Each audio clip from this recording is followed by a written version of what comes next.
माननीय गृह मंत्री जी।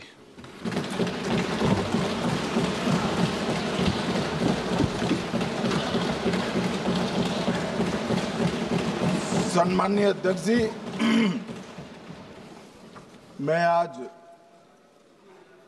पहलगांव में निर्दोष यात्रियों की नृशंस हत्या पाकिस्तानी आतंकवादियों के द्वारा जो की गई और उसके जवाब में देश के प्रधानमंत्री जी ने दृढ़ इच्छा शक्ति का परिचय कराते हुए ऑपरेशन सिंदूर की सेना को परमिशन दी और हमारे वीर जवानों ने सटीकता बहादुरी के साथ पाक स्थित आतंकवादी अड्डों को चूर चूर करने का काम किया। वो घटना पर जो बहस हो रही है, इसमें हिस्सा लेने के लिए मैं खड़ा हुआ हूं। माननीय अध्यक्ष जी, सबसे पहले पहलगांव में जो नृशंस हत्या की गई निर्दोष नागरिकों की, धर्म पूछकर उनको मारा गया, इनके परिवार के सामने मारा गया और बड़ी बर्बरता के साथ ये हत्याएं की गई। इसकी मैं घोर निंदा करता हूं और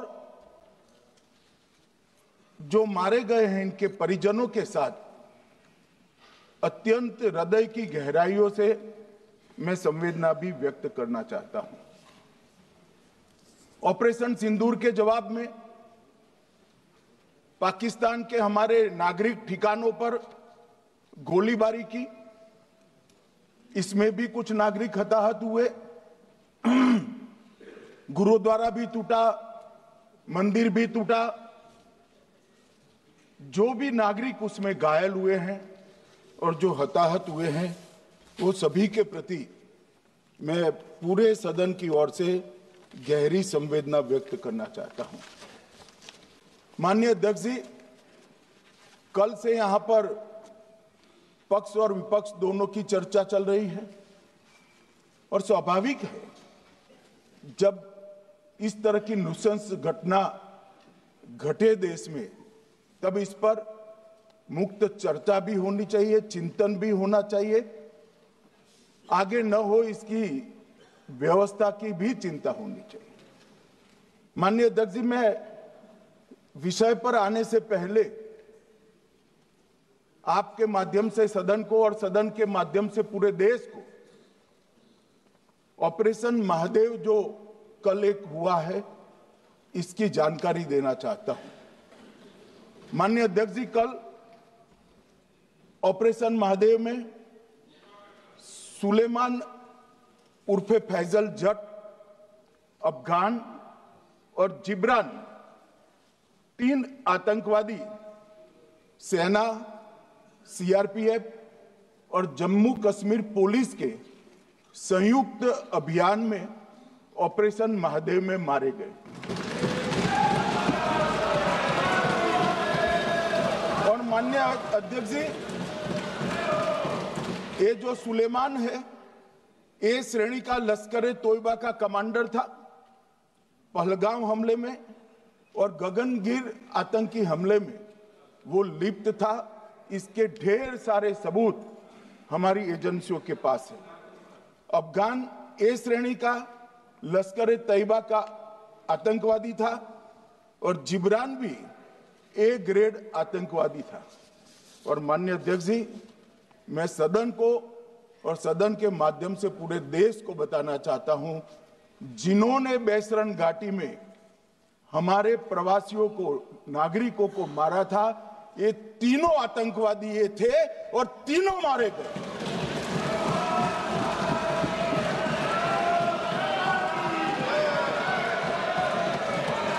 और मान्यवर, मैं आज इस सदन के माध्यम से सेना के पैरा 4, सीआरपीएफ के सारे जवान जो अभियान में शामिल थे और जम्मू कश्मीर पुलिस के जो जवान थे, वो सभी को सदन और पूरे देश की ओर से बहुत बहुत साधुवाद देना चाहता हूं। माननीय अध्यक्ष जी, मैं इस ऑपरेशन महादेव के बारे में थोड़ा डिटेल में बताना चाहूंगा।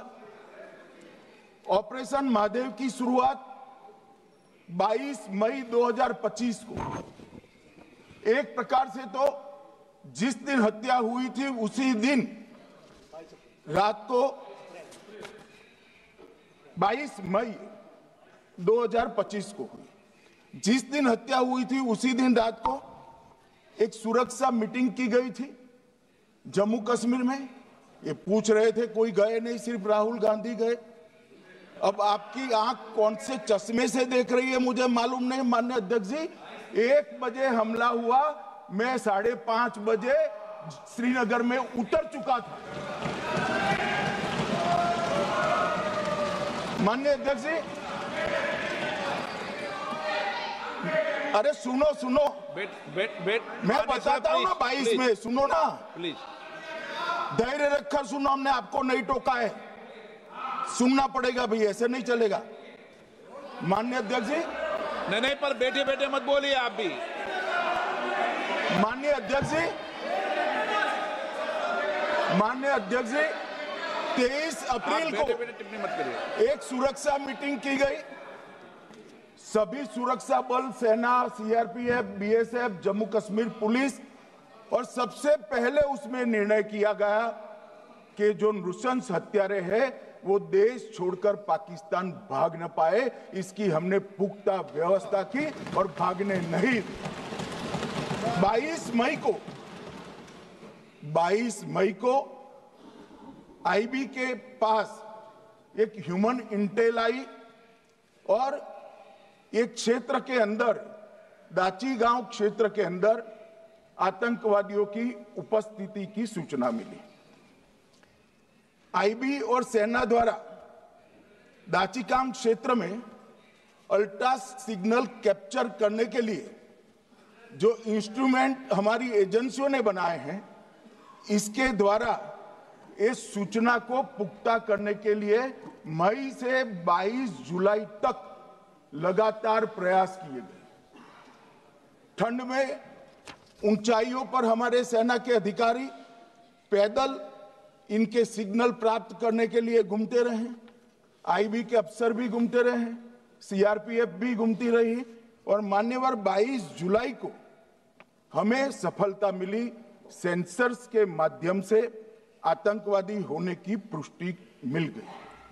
तब 4 पैरा जो हमारी सेना का एक हिस्सा है, उसकी नेतृत्व में 4 पैरा के जवान, सीआरपीएफ के जवान और जम्मू कश्मीर पुलिस के जवान मान्यवर एक साथ ये आतंकवादियों को घेरने का काम किया।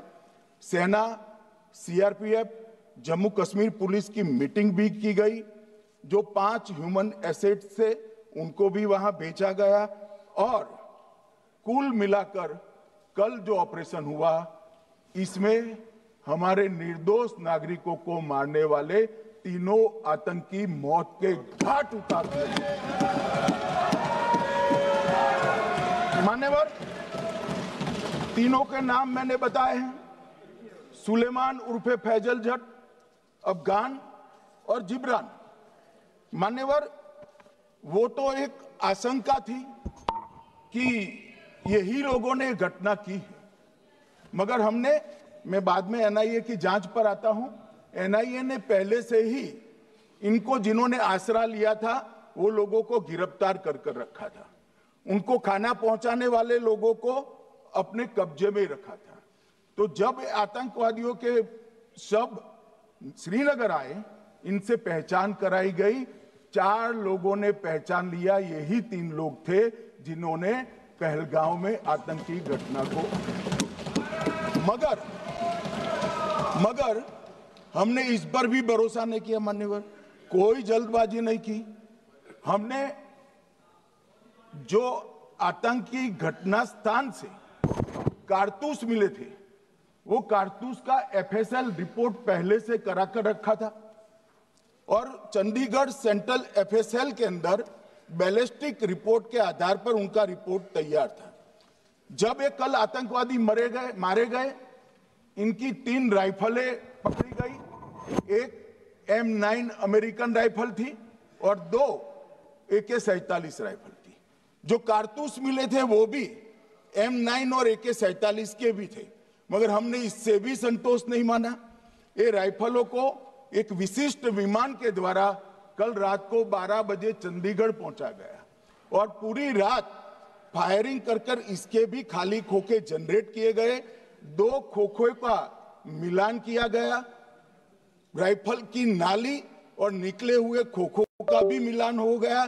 तब ये तय हो गया कि इन्हीं 3 राइफलों से हमारे निर्दोष नागरिक मारे गए। और मान्यवर, आज मैं सदन को बताते हुए बहुत खुश हूं। मोदी जी ने ऑपरेशन सिंदूर कर आतंकवादियों को जिन्होंने आतंकवादियों को भेजा था, उनके आकाओं को जमीन में मिलाने का काम किया था। सेना और सीआरपीएफ ने वो आतंकवादियों को भी समाप्त कर दिया। और मान्यवर,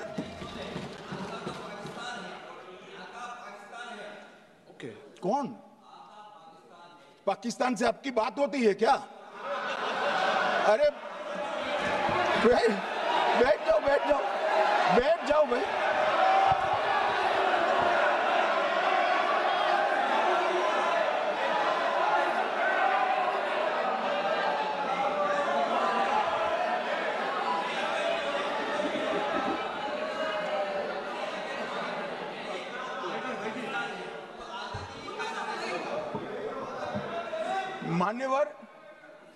मान्यवर, मैं बताता हूं कैसे इनके आका मारे गए, वो भी नाम के साथ बताता हूं, जगह के साथ बताता हूं, घंटे, मिनट और सेकंड के साथ बताता हूं। मान्यवर, मैं तो अपेक्षा करता था कि जब एक सूचना सुनेंगे पक्ष विपक्ष में खुशी की लहर दौड़ जाएगी, मगर ये स्याही पड़ गई इनके चेहरे। क्या है मान्यवर, किस तरह की पॉलिटिक्स? भाई, आतंकवादी मारे गए, आपको इसका भी आनंद नहीं है?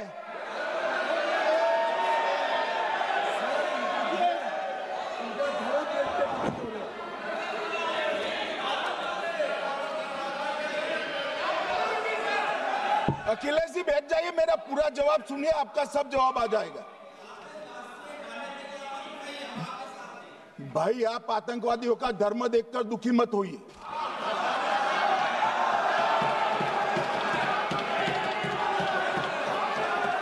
अखिलेश बैठ जाइए यार।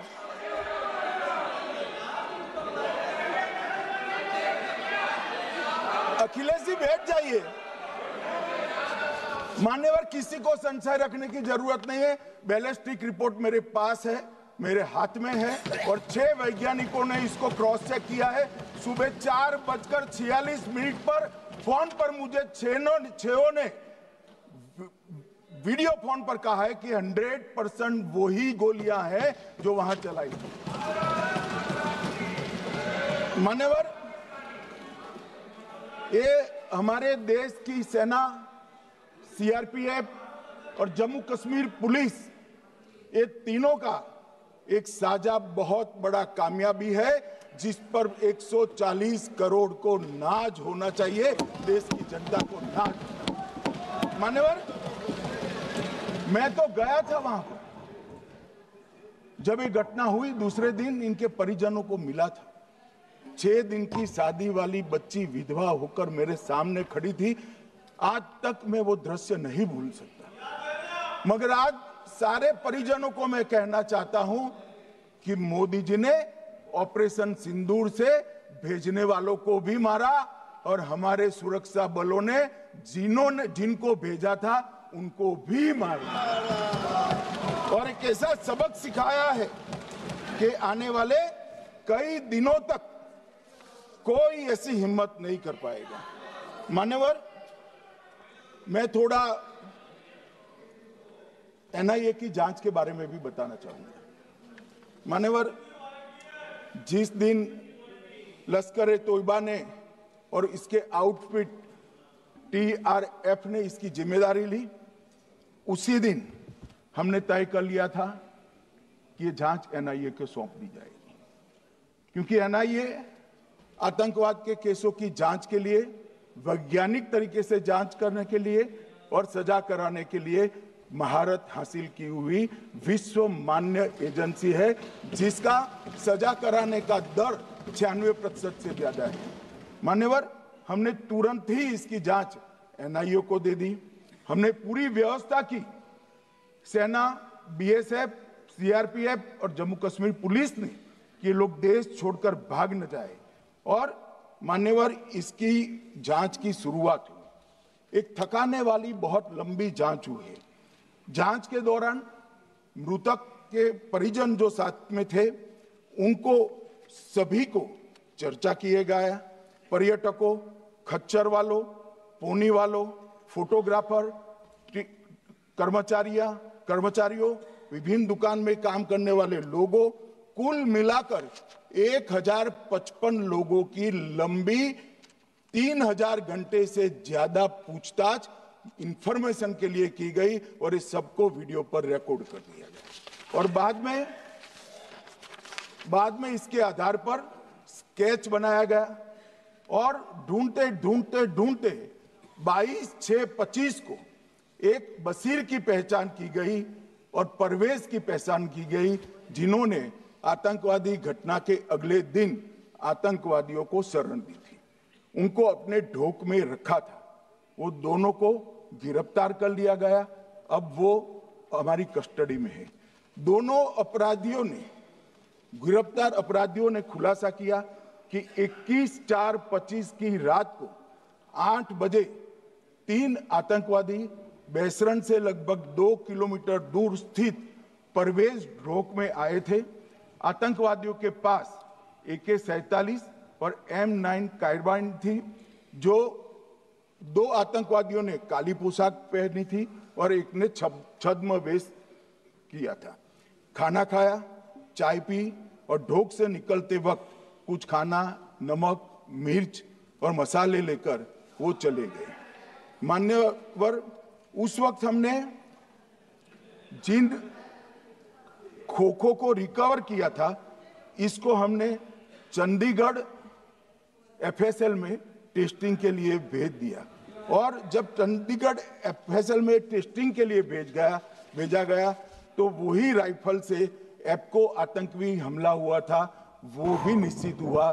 तो आज इसके साथ साथ दूसरे एप्को आतंकी हत्या को अंजाम देने वाले आतंकियों का भी इसके साथ ही समाप्ति हुई है, उनको मार दिया गया है।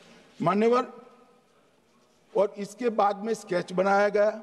गिरफ्तार किए गए दोनों आरोपियों की माता जो थी, इन्होंने ये तीनों आतंकियों के मृतदेहों को पहचान लिया है। दोनों आतंकवादी घटना में साथ लेने वाले उनके साथियों ने भी पहचान लिया है और अब उसकी FSL की पुष्टि भी आज सुबह 4 बजे हो गई थी। अब मैं जांच का पूरा ब्यौरा बताना चाहता हूं। मान्यवर, ये हमले में 3 पाकिस्तानी आतंकवादी थे। हमले में 2 AK-47 और 1 M9 कार्बाइन का प्रयोग किया गया था। और अब जो पकड़े गए हैं, इसके सुलेमान के कारण एप्को का मामला भी आज रिजॉल्व हो रहा है और आतंकवादियों को पनाह देने वाले 2 स्थानीय लोगों को भी इस केस में पकड़ लिया गया है। अब मान्यवर, कल पूछते थे कहां से आए, कहां गए, किसकी जिम्मेदारी है। भाई, जिम्मेदारी हमारी ही है, हम सरकार में हैं, हमारी ही जिम्मेदारी है। मगर मैं पूछता हूं, जब आप सरकार में थे तब क्या क्या हुआ था, इसकी जिम्मेदारी किसकी थी और क्यों निर्वहन नहीं किया, वो भी बाद में पूछूंगा। जरा धीरज से सुनना। मगर मान्यवर, मुझे एक बड़ा दुख हुआ। कल इस देश के पूर्व गृह मंत्री चिदंबरम जी ने सवाल उठाया कि क्या प्रूफ है कि ये आतंकवादी पाकिस्तान से आए और मान्यवर कब उठाया? जब संसद में चर्चा होने वाली थी। क्या कहना चाहते हैं चिदंबरम साहब? किसको बचाना चाहते हैं? पाकिस्तान को बचाकर आपको क्या मिलेगा? वो ये कह रहे हैं कि और क्या है? मत जवाब दो।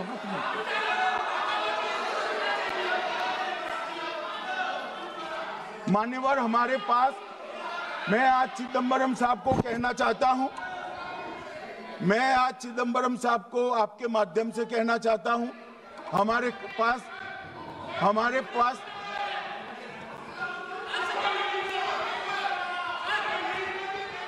मान्यवर हमारे पास प्रूफ है, वो भी मैं सदन के सामने रखना चाहता हूं कि तीनों पाकिस्तानी थे।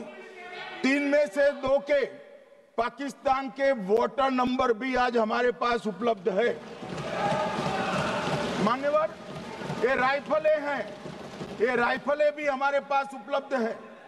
इनके पास से जो चॉकलेटें मिली हैं, वो चॉकलेटें ढोक में से मिली, वो भी पाकिस्तान की बनाई हुई चॉकलेट है। मान्यवर ये कहते हैं कि पाकिस्तानी नहीं थे, इसका मतलब पूरी दुनिया के सामने इस देश का एक पूर्व गृह मंत्री पाकिस्तान को क्लीन चिट दे रहा है। और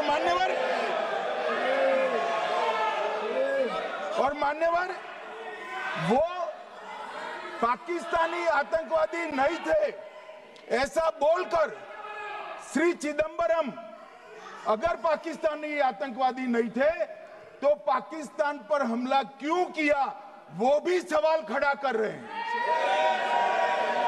मान्यवर आज पूरी दुनिया ने हमारे संसद सदस्य गए थे, स्वीकारा था कि हमला पाकिस्तान ने किया है। और इस देश का गृह मंत्री जो कांग्रेस पार्टी से आता है, वो कहता है कि क्या सबूत है? अरे मुझसे मांगते, मैं दे देता। टीवी से मांगते हैं, पूरी दुनिया के सामने उजागर करते हैं, शख्स सुबह खड़ा करते हैं। पाकिस्तान को बचाने का इनका ये षड्यंत्र आज 130 करोड़ लोग जान रहे हैं। बच नहीं पाओगे आप लोग, बच नहीं पाओगे। मान्यवर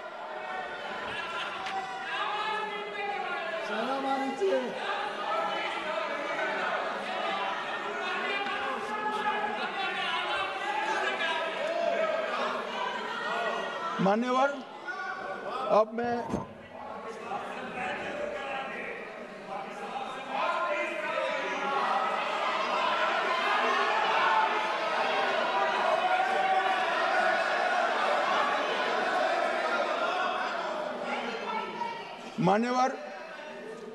मैं पहलगांव आतंकी हमला और ऑपरेशन सिंदूर, ये दोनों घटनाक्रम के लिए मान्यवर ये अभी से थक जाते हैं।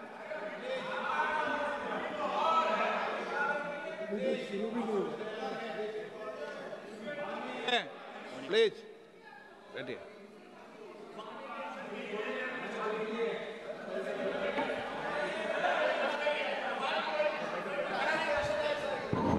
मान्यवर मैं आपके माध्यम से कहना चाहता हूं, थोड़ा धैर्य रखे भैया, अभी तो शुरू हुआ है, अभी तो शुरू हुआ है।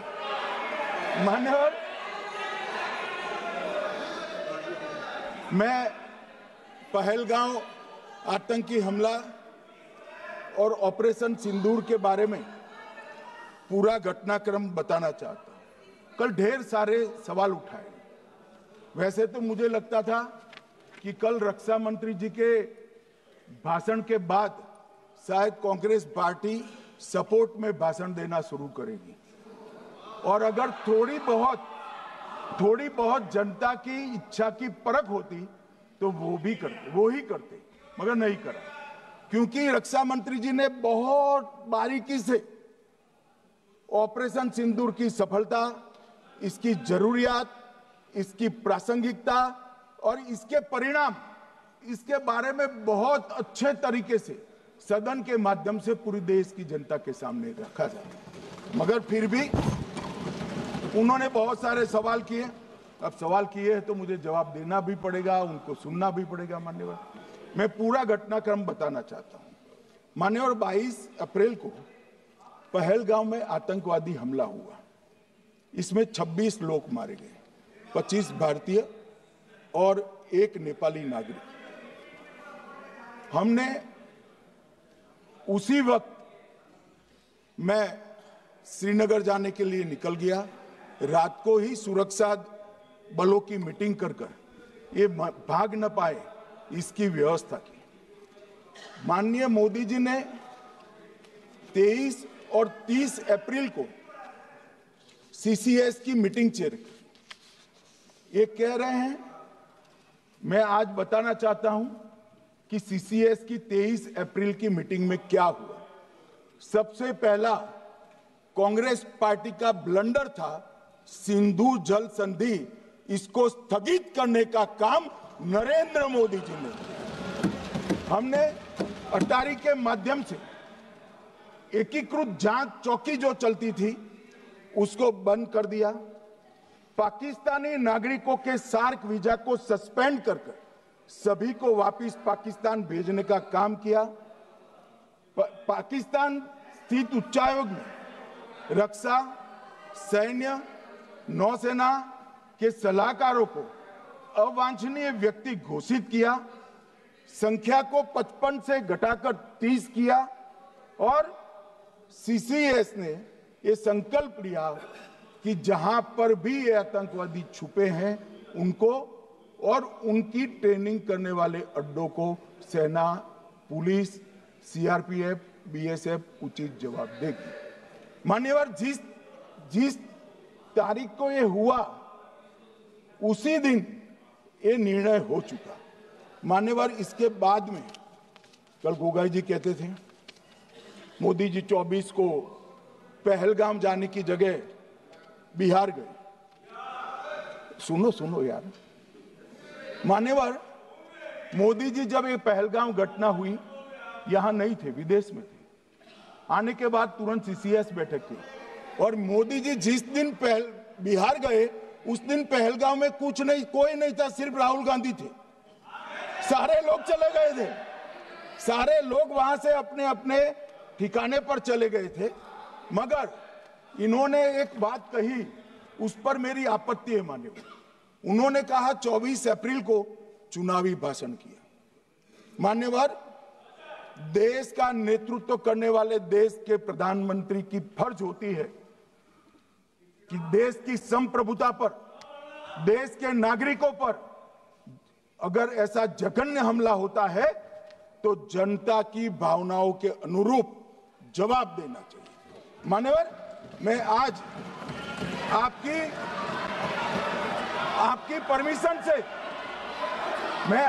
परमिशन से मोदी जी के बिहार भाषण के कुछ अंश पढ़ना चाहता हूं।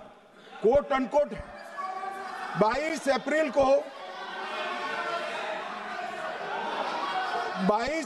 को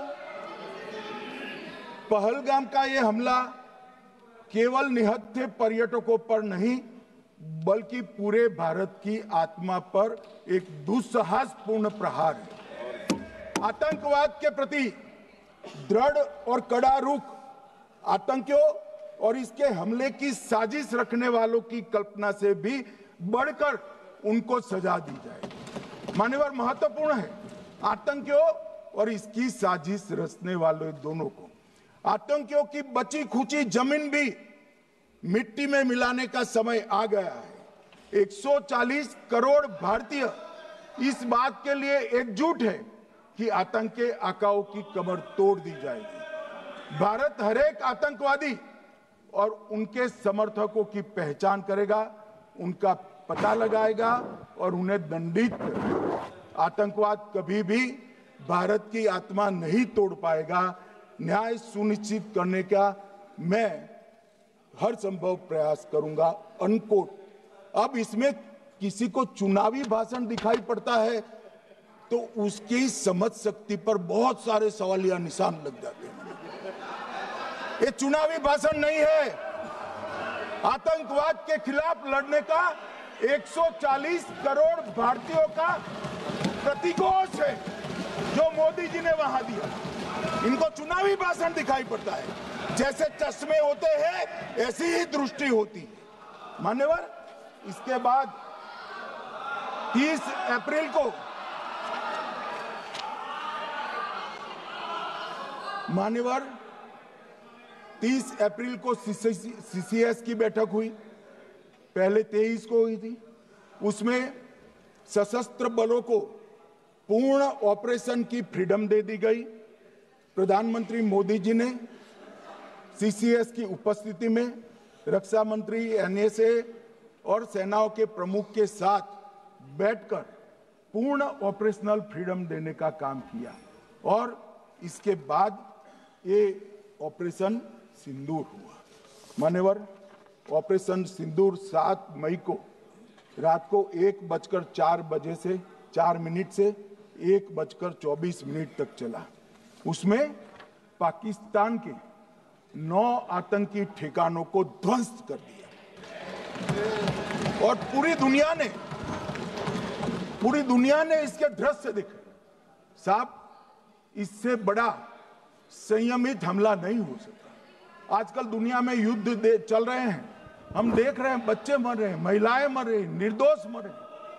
हमने 9 आतंकी अड्डों को समाप्त किया, परंतु एक भी सिविलियन नहीं मारा गया, केवल और केवल आतंकी मारे गए।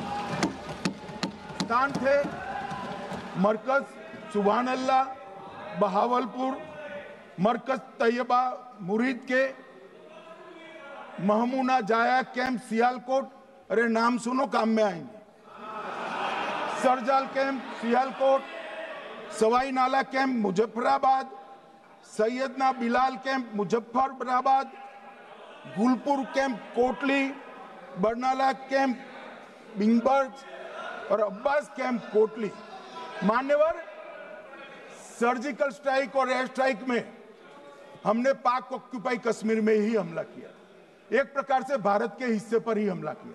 पाक ऑक्यूपाई कश्मीर हमारा ही, तो हमने तो हमारे हिस्से में हमला किया। मगर इस बार 100 किलोमीटर अंदर घुसकर पाकिस्तान की भूमि पर आतंकवादियों को तबाह करने का काम। और मान्यवर, ये आतंकी के ठिकानों पर हमला हुआ, इसमें मारा कौन गया?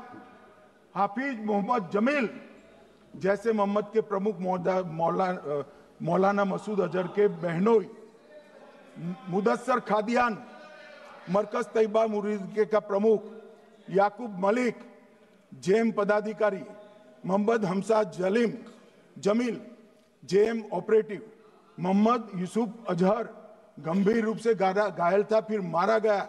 जैसे मोहम्मद का आमिर मोहम्मद हसन खान गंभीर रूप से घायल था, फिर मारा गया। जेएम ऑपरेटिव मोहम्मद हसन गंभीर रूप से घायल हुआ।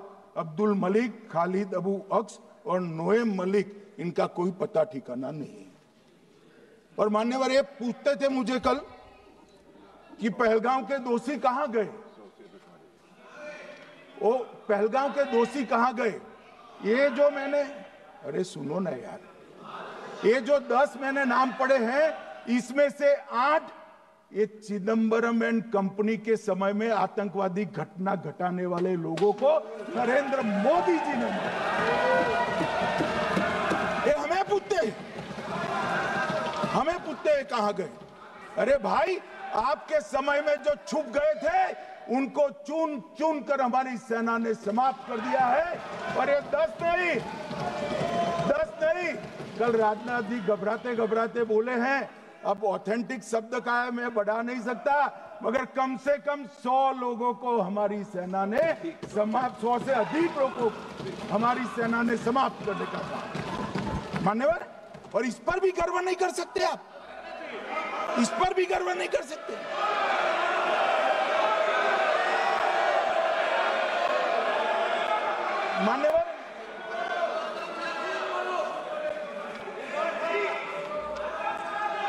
मान्यवर, 7 मई को 1:26 पर 22 मिनट पर ये हमारा काम समाप्त हो गया।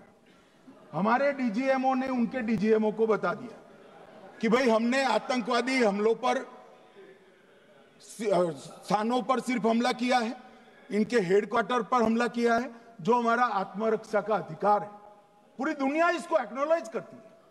ऐसा नहीं हो सकता है मनमोहन सिंह के समय की तरह कि वो आकर मारेंगे और हम चुपचाप बैठे रहेंगे और जाकर चर्चा करेंगे।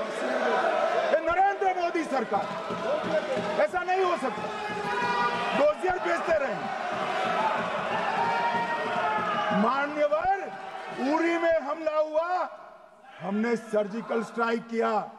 पहलगाम में हमला हुआ, एयर स्ट्राइक करा, और अरे पुलवामा में हुआ, एयर स्ट्राइक करा, और पहलगाम में हमला किया।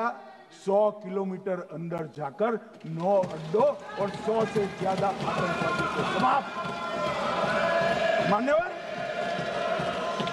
अब देखें, हमने तो हमला किया था पाकिस्तान स्थित टेररिस्ट ठिकानों पर। अब पाकिस्तान से गलती हो गई। टेररिस्ट ठिकानों पर जो हमला किया था उसको वो अपने पर का हमला मान बैठे और पूरी दुनिया में कहते थे कि हमारा टेररिज्म से कोई लेन देन नहीं है। ये तो अब ऐसे ही ग्रुप करते, हम तो विक्टिम है, जो मनमोहन सिंह ने सर्टिफाइड भी कर दिया था कि ये भी विक्टिम है।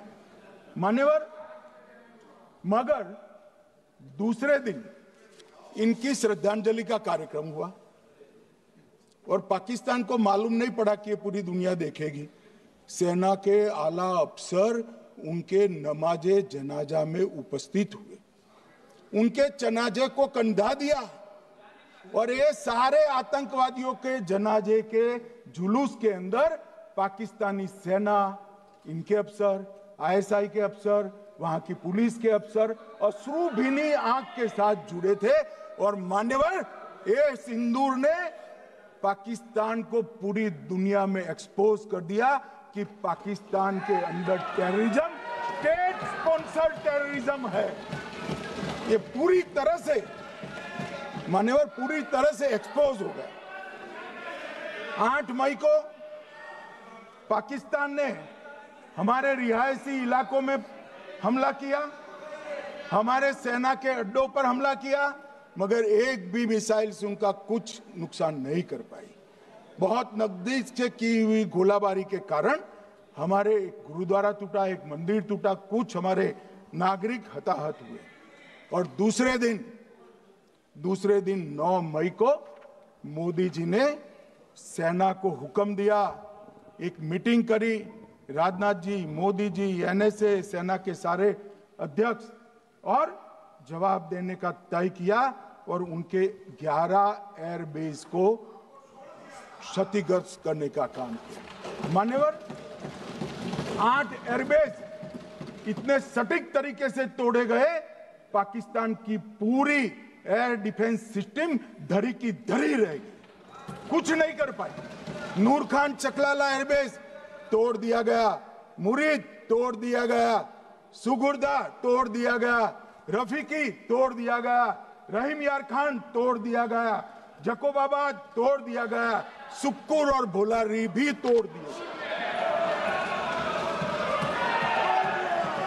और सुक्कुर, लाहौर, अरिफवाला, चुनेन, जकोकाबाद और नया चोर, ये 6 रडार सिस्टम भी उनके पूरी तरह से ध्वस्त कर दिए।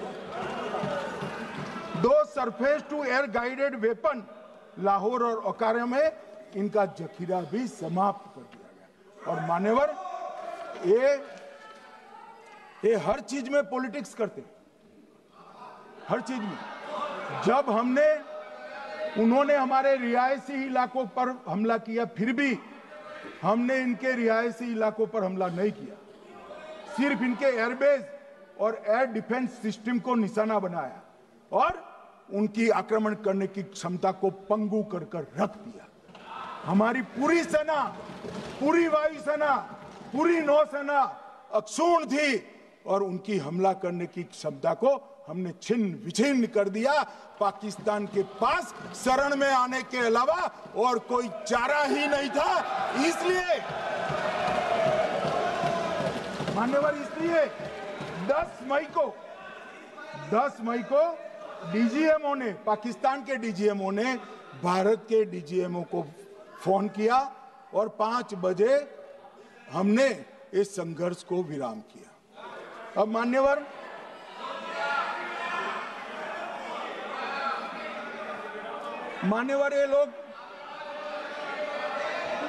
ये लोग कल सवाल उठा रहे थे कि इतनी अच्छी पोजीशन में थे, आपने युद्ध क्यों नहीं किया? युद्ध के कई परिणाम होते हैं मान्यवर, करना न करना वो सोचकर करना पड़ता है। मगर मैं इसी देश के इतिहास से कुछ घटनाएं बताना चाहता हूं। 1948 में मान्यवर, कश्मीर में हमारी सेनाएं निर्णायक बढ़त पर थी। सरदार पटेल ना बोलते रहे, जवाहरलाल नेहरू जी ने एक तरफा युद्ध विराम कर दिया। और मान्यवर, मैं बड़ी जिम्मेदारी के साथ कहता हूं, मैं इतिहास का विद्यार्थी हूं। पाक ऑक्यूपाई कश्मीर का अगर अस्तित्व है तो जवाहरलाल नेहरू जी की ये युद्ध विराम के कारण है। इसका जिम्मेदार जवाहरलाल नेहरू है। मान्यवर, 1960 में सरदार पटेल ने विरोध किया था, गाड़ी लेकर आकाशवाणी तक गए थे, घोषणा न करते दरवाजे बंद कर दिए थे। मान्यवर, 1960 में सिंधु जल पर भौगोलिक व रणनीतिक रूप से हम बड़े मजबूत थे और उन्होंने सिंधु समझौता क्या किया? 80% भारत का पानी पाकिस्तान को दे दिया। मान्यवर, 62 के लड़ाई की बात मैं बाद में करता हूं। 65 की लड़ाई में हाजीपीर जैसे स्ट्रेटेजिक जगह पर हमने कब्जा किया था। 66 में उसको लौटा दिया गया। मैं 71 के युद्ध की भी बात करना चाहता हूं। मान्यवर, 71 में कल राजनाथ जी ने भी बताया, पूरे देश ने इंदिरा जी का समर्थन किया। उन्होंने पाकिस्तान के 2 टुकड़े कर दिए। बहुत बड़ी विजय थी भारत की और सदियों तक भारत इस विजय पर गर्व करेगा। हम सब भी करते हैं, हमें कोई आपत्ति नहीं। मगर हुआ क्या मान्यवर? युद्ध की विजय की चकाचौंध में क्या हुआ? 93 हजार युद्धबंदी हमारे पास थे, 93 हजार, और 15,000 वर्ग किलोमीटर क्षेत्र पाकिस्तान का हमारे पास था। 93 हजार युद्धबंदी उस वक्त की पाकिस्तान की सेना का 42% और 15,000 वर्ग किलोमीटर क्षेत्र। मगर शिमला में समझौता हुआ, पाक ऑक्यूपाई कश्मीर मांगना ही भूल गए। अगर उस वक्त पाक ऑक्यूपाई कश्मीर मांग लेते, न रहेगा बांस न बजती बांसुरी। ये कैंप तोड़ने की जरूरत न पड़ती साहब आपको, हमको। मान्यवर, इतना ही नहीं, पाक ऑक्यूपाई कश्मीर तो नहीं लिया, मांगना ही भूल गए। 15,000 वर्ग किलोमीटर की जीती हुई भूमि भी वापस दे दी। तय हुआ था पाकिस्तानी नरसंहार के लिए युद्ध अपराध न्यायाधिकरण बनेगा, नहीं बना। सेना ने पूर्वी पाकिस्तान में नरसंहार किया था। 195 पाकिस्तानी अधिकारियों पर मुकदमा चढ़ना था। भुट्टो अपने साथ इंदिरा जी के सामने से छुड़ा कर ले गए। जनरल मानेक शॉ का एक कोट अनकोट कहता हूं, जनरल मानेक शॉ का, जो एक प्रकार से आर्किटेक्ट माने जाते हैं बांग्लादेश विजय के, इन्होंने कहा कि भुट्टो ने भारत के नेतृत्व को मूर्ख बनाया। अब जो शब्द है, मैं आप कोट अनकोट है, इसमें मेरा कुछ नहीं है, ये लोग गुस्सा न हो सकते। I told her into bracket Indira Gandhi, Indira ji को कहा, that he into bracket Bhutto के लिए, he has made monkey out of you. समझ में आता है? ये फील्ड मार्शल साहब ने कहा है मान्यवर, और ये हमें सिखा रहे, ये नहीं किया, वो नहीं किया, फलाना नहीं किया, ठिकाना नहीं किया। अरे भाई, आप तो पाकिस्तान को क्लीन चिट दे रहे हो कि पाकिस्तान ने हमला ही नहीं किया है। क्या अधिकार है आपको पूछने का? कोई अधिकार नहीं है साहब। देखिए क्या होता है, मैंने कहा पाकिस्तान को क्लीन चिट दे रहे हो, तो कनी मोदी जी कह रही है कि नहीं, हम नहीं दे रहे हैं। कनी मोदी जी, माननीय अध्यक्ष जी, आपके माध्यम से मैं कनी मोदी को बताना चाहता हूं, माननीय सदस्य जी को, कि वो कह रही है हमने नहीं दिया, मगर जिसके साथ बैठते हो उसका दोस्त तो आपके सर पर आएगा ना। चिदंबरम जी कर रहे हैं, आपके राज्य से है, कांग्रेस के प्रमुख नेता है, देश के पूर्व गृह मंत्री कह रहे हैं कि पाकिस्तान ने आतंकवादी नहीं भेजे थे। क्या क्लीन चिट देना चाहते? किसी को अधिकार नहीं है साहब यहां आतंकवाद पर बोलने का, किसी को अधिकार नहीं। मान्यवर, मैं अब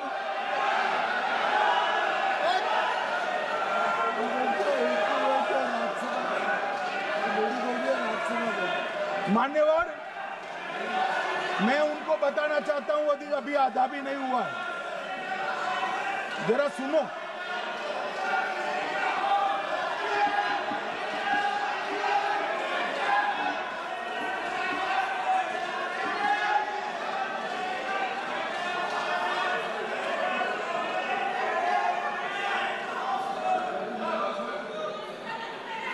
मान्यवर, 62 के चिन्ह में क्या हुआ, 62 के युद्ध में क्या हुआ? मन ये अभी कल कुछ कांग्रेस के सदस्य चीन का सवाल पूछ रहे थे, मैं आज पूछना चाहता हूं 62 के युद्ध में क्या हुआ? 38,000 वर्ग मीटर, पूरा सदन ध्यान से सुने, 38,000 वर्ग मीटर अक्साई चीन का हिस्सा चीन को दे दिया गया, और वर्ग किलोमीटर ही बोला, वर्ग किलोमीटर। और मान्यवर, ऐसी ही चर्चा उस वक्त सदन में हुई। मैं तो बड़ी गंभीरता से जवाब दे रहा हूं, मुझे बोलने नहीं देते। जवाहरलाल नेहरू जी ने क्या कहा? वहां घास का एक तिनका भी नहीं उगता है, वो जगह को क्या करे। तो एक संसद सदस्य ने, नेहरू जी का सर मेरे जैसा था, महावीर प्रसाद त्यागी जी ने कहा कि आपके सर पर भी एक बाल नहीं, वो चीन बेच दे क्या? मान्यवर इस तरह से जवाब देते थे, नॉन सीरियस टाइप के जवाब। और कल गोगोई जी बड़ा बड़ा उछल उछल कर बोल रहे थे। अरे गोगोई जी, आपको मालूम है उन्होंने चीन के बारे में, आसाम के बारे में क्या क्या था? आसाम को आकाशवाणी पर बाय बाय कह दिया था। रिकॉर्डिंग है, रिकॉर्डिंग है।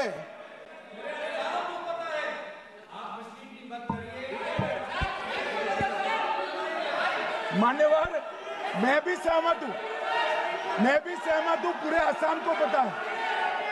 मान्यवर,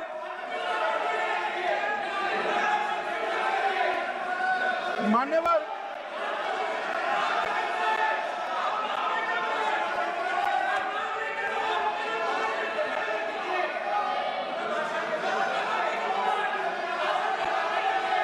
मान्यवर, मुझे मालूम है पूरे आसाम को पता है, इसीलिए तो वो विरोध पक्ष में बैठे हैं वहां पर आसाम में, पूरे आसाम को पता है। और मान्यवर,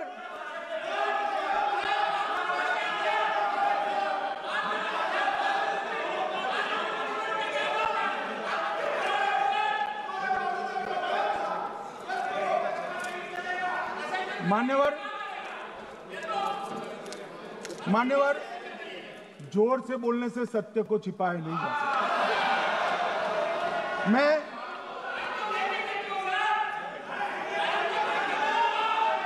मान्यवर, मैं selected works of Jawaharlal Nehru series volume 29 पृष्ठ 231 पर से एक जवाहरलाल नेहरू जी के पत्र को कोट करना चाहता हूं।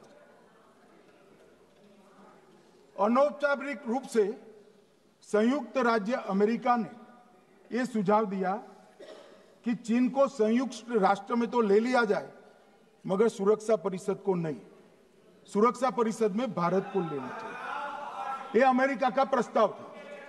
नेहरू जी ने कहा हम इसे स्वीकार नहीं करते क्योंकि इससे चीन के साथ हमारे संबंध खराब होंगे और चीन जैसे महान देश को बुरा लगेगा। मान्यवर, आज चीन सुरक्षा परिषद में है और भारत बाहर है। मोदी जी प्रयास करें अंदर ले जाने का। इसका कारण जवाहरलाल नेहरू का ये स्टैंड है।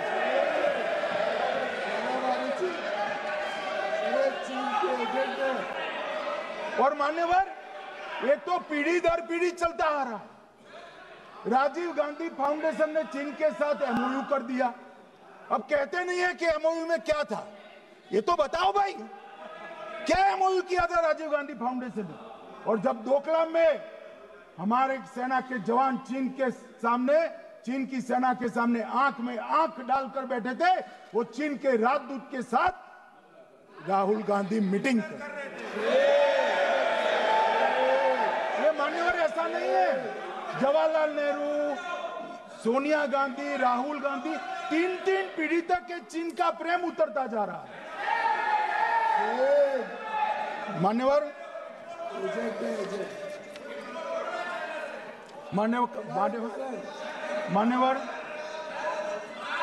मैं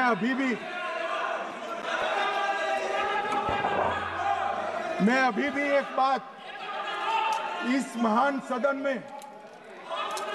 के माध्यम से देश की जनता को कहना चाहता हूं, जो मेरी मान्यता है। ये सारी आतंकवाद की जड़ पाकिस्तान है और पाकिस्तान कांग्रेस पार्टी की भूल है। पार्टीशन स्वीकार न करते पाकिस्तान कभी न होता। इन्होंने पार्टीशन को स्वीकार कर देश को तोड़ा है।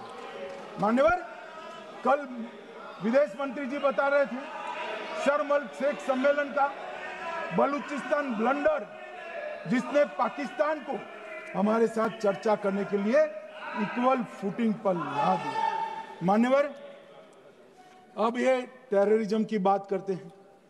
मैं इसमें भी पूरे देश की जनता को टेररिज्म की विगत 20 साल की स्थिति से अवगत कराना चाहता हूं। मान्यवर, अटल जी की सरकार थी। 2002 में टेररिज्म को समाप्त करने के लिए अटल जी की सरकार, एनडीए की सरकार, भाजपा सरकार पोटा का कानून लेकर आई। मान्यवर, मैं सदन को याद कराना चाहता हूं, पोटा कानून का विरोध किसने किया था? किसने किया? कांग्रेस पार्टी ने किया। हमारे पास बहुमत नहीं था राज्यसभा में। मजबूरन हमने कानून को गिर गया, मजबूरन संयुक्त सत्र बुलाना पड़ा और पोटा कानून संयुक्त सत्र में पारित हुआ। देश नहीं भूल सकता मान्यवर। और पोटा कानून को रोककर आज भी कांग्रेस पार्टी के नेता जब बोले तब कहे, पोटा कानून को रोककर किसको बताना चाहते थे आप? किसको बचाना चाहते थे? पोटा तो आतंकवादियों के खिलाफ था। पोटा को रोककर अपनी वोट बैंक का उल्लू सीधा करने के लिए आप आतंकवादियों को बचाना चाहते। और मान्यवर, 2004 में अटल जी की सरकार गई, मनमोहन सिंह, सोनिया गांधी की सरकार आई। आते ही पहला काम क्या किया मान्यवर? पहली ही कैबिनेट में पोटा कानून को रद्द कर दिया। मैं फिर से पूछता हूं, किसके फायदे के लिए कांग्रेस पार्टी ने पोटा कानून रद्द किया? जवाब दीजिए जरा यहां पर।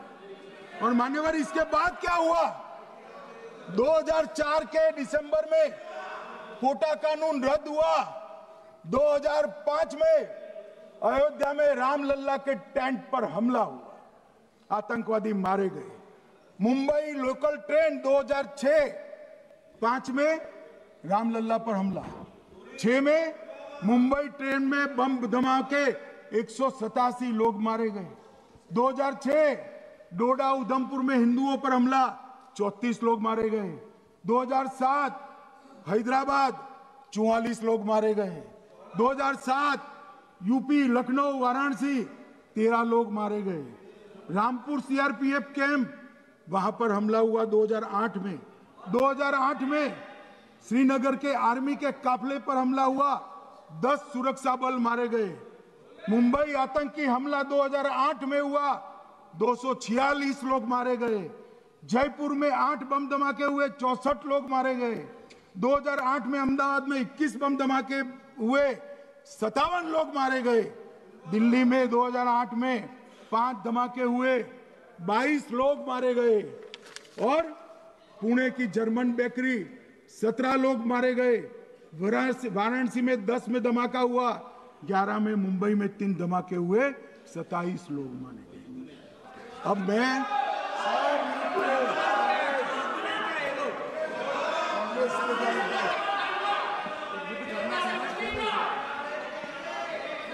मान्यवर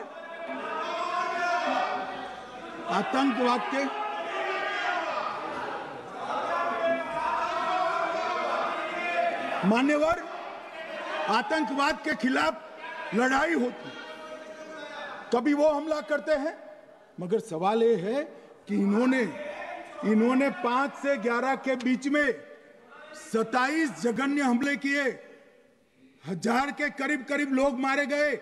आपने क्या किया? क्या किया आपने?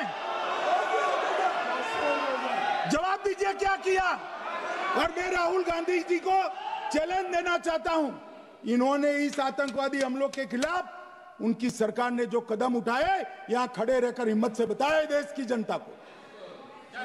कुछ नहीं किया मान्यवर। ये यहां से आतंकवादियों की फोटो पाकिस्तान भेजते रहे, डोजियर भेजते रहे। और मान्यवर ये कहते हैं कि आपके समय में भी हमले हुए। मैं उनको अंतर समझाना चाहता हूं, वो देख नहीं पा रहे। मान्यवर, हमारे समय में जो भी आतंकवादी घटना हुई, पाक प्रेरित और कश्मीर सेंट्रिक हुई। देश के हिस्से में 2014 से 2025 तक एक भी घटना नहीं हुई है मान्यवर। ये नरेंद्र मोदी सरकार है मान्यवर। और कश्मीर में भी आज स्थिति ऐसी हुई है, उनको पाकिस्तान से आतंकवादी भेजने पड़ते हैं। कश्मीर में आतंकवादी अब हमारे नहीं बनते हैं मान्यवर। और मैं सलमान खुर्शीद जी को भी याद करना चाहता हूं। एक बार मैंने बड़े सवेरे में नाश्ता करता था, टीवी पर उनको रोते हुए देखा। मुझे लगा क्या हुआ, कोई बड़ी घटना हो गई। तो रोते रोते वो श्रीमती सोनिया गांधी के घर से बाहर आ गए कि बाटला हाउस की घटना देखकर सोनिया जी फूट फूट कर रो पड़ी। अरे रोना था तो शहीद मोहन शर्मा के लिए रोते, बाटला हाउस के आतंकवादियों के लिए रोना आता है। और मान्यवर ये हमें पूछते हैं कि आपने क्या किया। कोई अधिकार नहीं है पूछने का, कोई अधिकार नहीं है मान्यवर। और ये हमें पूछते थे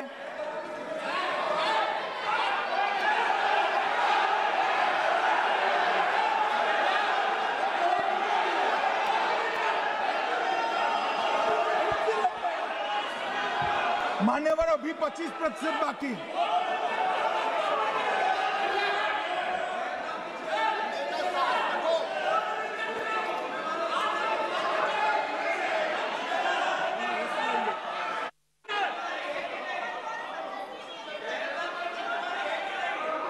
बैठिए, जवाब दे रहे हैं ना आपका, जवाब दे रहे हैं आपका।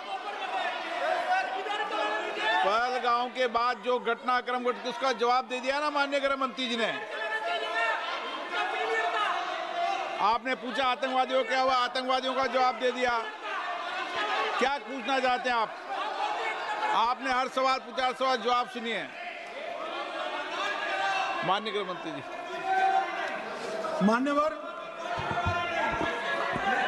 मान्यवर, इन लोगों को कल ऐसा था कि ये जो बेसरन के गुनहगार है वो पाकिस्तान भाग गए, तो बड़े आवाज से पूछते थे भाग गए भाग गए भाग गए, गृह मंत्री क्या करता है, जिम्मेदारी ले। हमारी तो सेना ने ठोक दिया, सीआरपीएफ ने ठोक दिया। मान्यवर, अब मेरा तो जवाब बनना ना देता है ना वो मांगना बनता है, मगर मैं उनको कुछ पूछना चाहता हूं।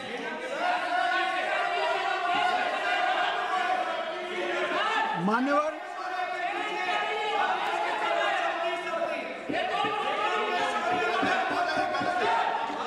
प्लीज, मारेगी तो सेना है ना, सेना अब ऐसे भी मारेगी ना, तो वो भी ये कह रहे हैं सेना और सीआईएसएफ ने मारा।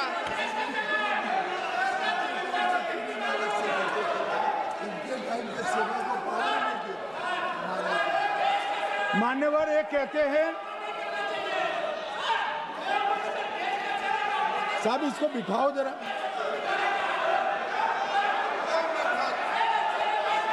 हाँ, प्लीज बैठिए बैठिए बैठिए बैठिए बैठिए।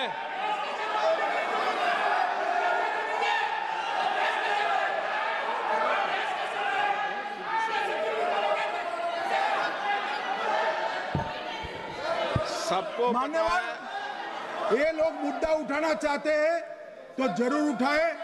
मैं आज सुबह ही सलमान खुर्शीद जी का वो इंटरव्यू मेरे मोबाइल में रिजर्व कर आया हूं।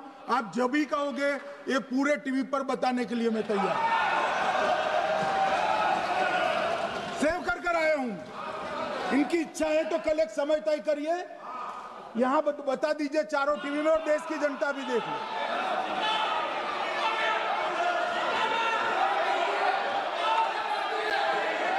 मान्यवर कह रहे हैं बताओ, आप बताओ, बताना है या नहीं बताना, नहीं पूछो ना उनको। Please please.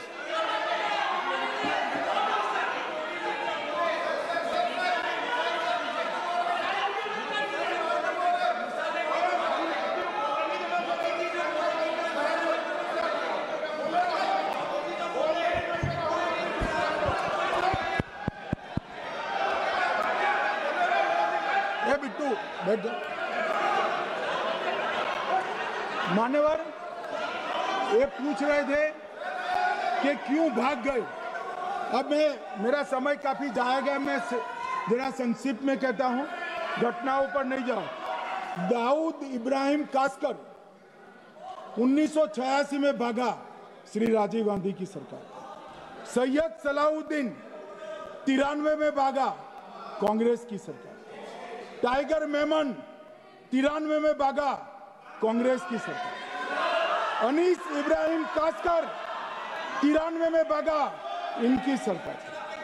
रियाज भटकल 2007 में भागा, इनकी सरकार। इकबाल भटकर 2010 में भागा, इनकी सरकार। मिर्जा सादाब बेग 2009 में भागा, इनकी सरकार।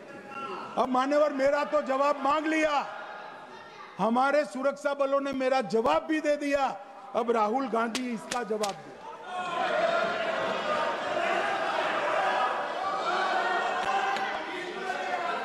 मान्यवर, अब मैं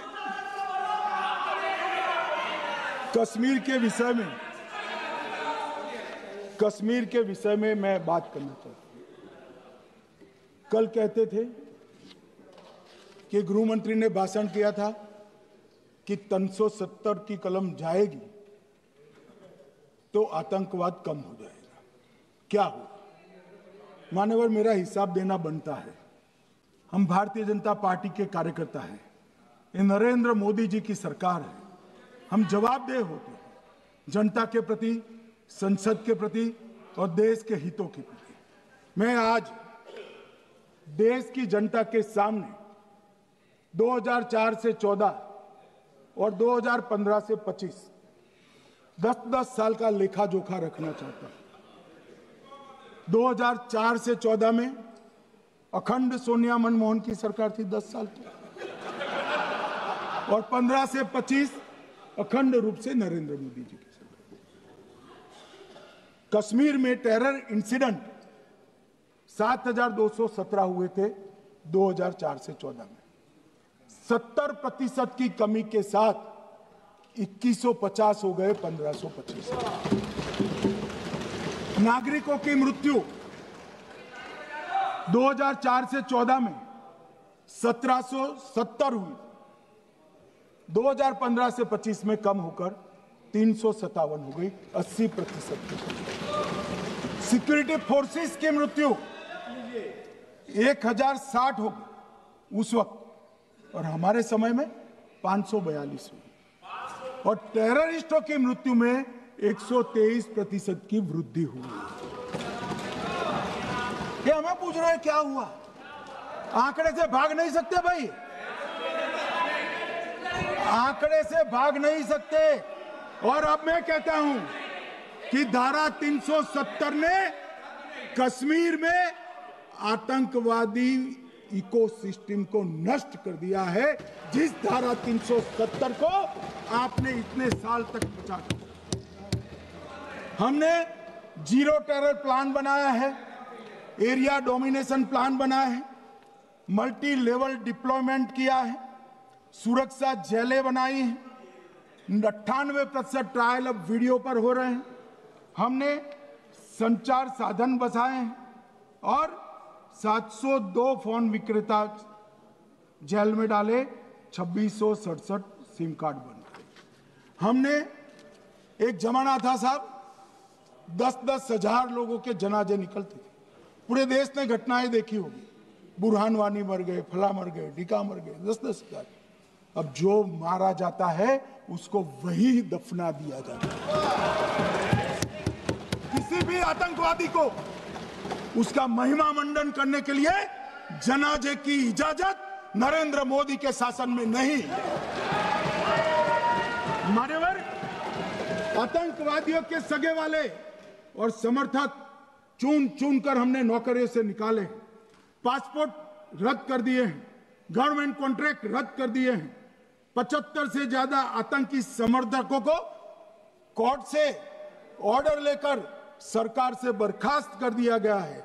बार काउंसिल उनके समर्थकों से भरी थी, सस्पेंड कर नया लोकप्रिय चुनाव हमने कराया है। मान्यवर, कई संगठन बैन करे, मैं बाद में बताता हूं।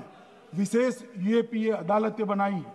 लगभग मार्च 22 से 25 के बीच में यूएपीए के 2267 मामले हमने जब्त किए हैं, दर्ज किए हैं, 374 कुर्की किए हैं। और परिणाम क्या है मान्यवर? ये पूछ रहे हैं परिणाम क्या है? शुतुरमुख वृत्ति से अगर मिट्टी में सर रखकर बैठोगे तो कुछ नहीं, सूर्य भी नहीं दिखेगा। मान्यवर, परिणाम आया है। पहले ऑर्गेनाइज टाउन पेल्टिंग साल की 2654 होती थी एवरेज इनकेस में। कितनी मान्यवर? 2654 पथराव होते हैं, 2024 में 0 हो गया। मान्यवर, ऑर्गेनाइज हड़ताल पाकिस्तान से ऐलान करते थे, घाटी बंद रहती थी। पाकिस्तान की भी हिम्मत नहीं है, घाटी में भी हिम्मत नहीं है। इनके समय में साल में 132 दिन घाटी बंद रहती थी। अब ऑर्गेनाइज हड़ताल 3 साल से 0 है। मान्यवर, टाउन पेल्टिंग में नागरिकों की मृत्यु हर साल 112 होती थी, 3 साल से नागरिकों की मृत्यु 0 है। मान्यवर, जख्मी होते थे 6235 लोग टाउन पेल्टिंग में, आज 0। मान्यवर, आज मैं बताता हूं, एक समय में हुर्रियत के नेताओं को यहां वीआईपी ट्रीटमेंट मिलती थी, हुर्रियत के साथ चर्चा करते थे, और ये हुर्रियत वाले आते थे, रेड कारपेट पूरा रोड खाली कर सीधा आता था, और मनमोहन सरकार के दूत इनके साथ चर्चा करते थे। सारे हुर्रियत के कंपोनेंट हमने बैन कर दिए हैं, सारे जेल की सलाखों के पीछे। हम कोई हुर्रियत से बात करना नहीं चाहते। मैं सदन में नरेंद्र मोदी जी की नीति दोहराना चाहता हूं। हुर्रियत टेररिस्ट संगठनों के आउटफिट है, हम इनसे बात नहीं करेंगे। हम अगर किसी से बात करेंगे तो घाटी के युवाओं के साथ बात करेंगे, हुर्रियत के साथ बात। मान्यवर, चुनाव के दौरान डर का माहौल होता था, अब 98.3% मतदान हुआ पंचायत चुनाव। कांग्रेस की बंद बहिष्कार का समय बंद हो गया। सेपरेटिस्ट बात करना चाहते थे, अब वो नहीं कर सकते। और मान्यवर, 2019 के बाद हमने कितने संगठन बैन करे, मैं बोलना चाहता हूं, थोड़ा समय चाहिएगा मान्यवर।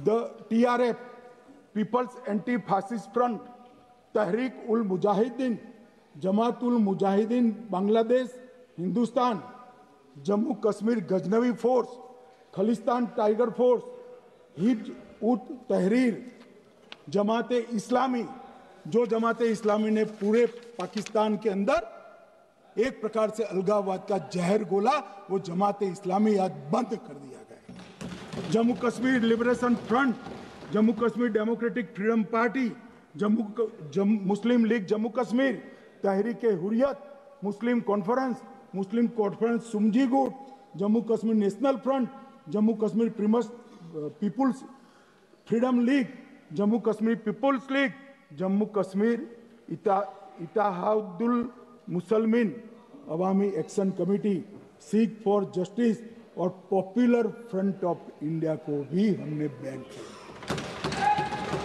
और ये शांति ऐसे नहीं हुई है। और ये कहते हैं कि एक भी घुसपैठ नहीं होती है। कभी गए हो आप पाकिस्तान? तो कई बार गए हो गई, आप सीमा पर गए हो? पाकिस्तान तो कई बार गए हो, फिर से बोलता हूं, सीमा पर गए हो, सीमा के माध्यम से पाकिस्तान गए हो। हमारे जवानों की कठिनाई देखो साहब, -43 डिग्री में पहाड़ पर रहकर नदी नालों के बीच में चौकी करते हैं। कोई घुस गया तो क्या हुआ? कोई घुस गया, वो बचेगा नहीं। यहां हम उसको या तो अरेस्ट करेंगे या तो एनकाउंटर में वो मारा जाएगा, बचेगा कोई नहीं। इनको सीमा की भौगोलिक कठिनाइयां मालूम नहीं। वहां मान्यवर कई नदी नाले हैं, वेग से पानी आता है, -46 डिग्री टेम्परेचर है, नीचे सुरंगें बनाते हैं। और ये तो ऐसे कह रहे हैं घुस गए। अरे भाई, आपके मन में तो, आपके समय में तो घुसने की जरूरत ही नहीं थी। आप बुलाते थे वीजा देकर, क्यों घुसेंगे? घुसने की जरूरत ही नहीं। जैसे आप पाकिस्तान जाते हो वैसे वो यहाँ आते। मान्यवर, अब ये कैसे हमें पूछ सकते हैं? मान्यवर,